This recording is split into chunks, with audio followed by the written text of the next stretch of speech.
যুক্তরাষ্ট্রের অভিবাসন ও customs enforcement আইস কর্মকর্তাদের অভিযানে মুক্তি মিলছে না নিরপরাধ অভিবাসীরও। ফলে আইস দপ্তরের হাতে দিন দিন বাড়ছে ডিপোর্ট হওয়া অভিবাসীর সংখ্যা। তাদের প্রায় ৭৩%-এরও বেশি ব্যক্তির বিরুদ্ধে কোনো অপরাধের অভিযোগ মেলেনি। আইস অভিযানের কারণে বিশেষ করে তাদেরই ক্ষতি করছে যারা বছরের পর বছর ধরে আইন মেনে চলছেন এবং স্কুল, কাজ বা কমিউনিটি কার্যক্রমে সক্রিয় ছিলেন। কাতার ভিত্তিক সংবাদ মাধ্যম আল জাজিরার খবরে বলা হয়, এল সালভাদর থেকে পালিয়ে আসা দুই ভাই জোসে এবং জোসু ২০১৬ সালে মাত্র ১০ ও ১১ বছর বয়সে যুক্তরাষ্ট্রে এসেছিলেন। তারা স্কুলের ক্লাস মিস করে হলেও নিয়মিত আইস চেক ইনে অংশ নিতেন। কিন্তু ২০২৫ সালের মার্চে প্রেসিডেন্ট ট্রাম্পের দ্বিতীয় মেয়াদে আইস এর হাতে তাদের গ্রেপ্তার হতে হয়, অথচ তাদের বিরুদ্ধে কোনো অপরাধ প্রমাণিত হয়নি। এর আগে ২০২৪ সালে তারা স্পেশাল ইমিগ্রান্ট জেভেনেলস স্ট্যাটাস SIJS এর জন্য আবেদন করেছিলেন, যারা শরণার্থী ও ঝুঁকিপূর্ণ শিশুদের জন্য বৈধ থাকার অধিকার দেয়।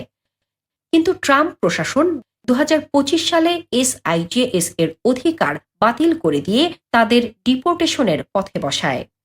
গ্রেপ্তারের পর ভাই দুজনকে হাতকড়া সহ বাফেলো এবং নিউ ইয়র্কের ডিটেনশন সেন্টারে নেওয়া হয়।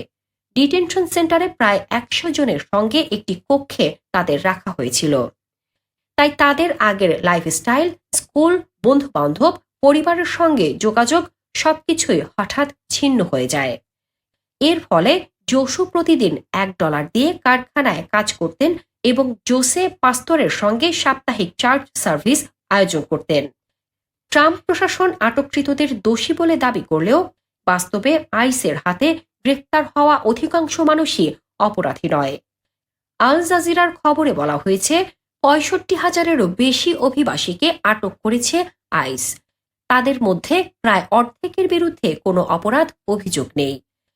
গ্রেফতারের পর শিশুদের জন্য আন্তর্জাতিকভাবে প্রয়োজন স্পেশাল ইমিগ্রান্ট জুভেনাইল স্ট্যাটাস কার্যকরভাবে বাতিল করা হয়েছে।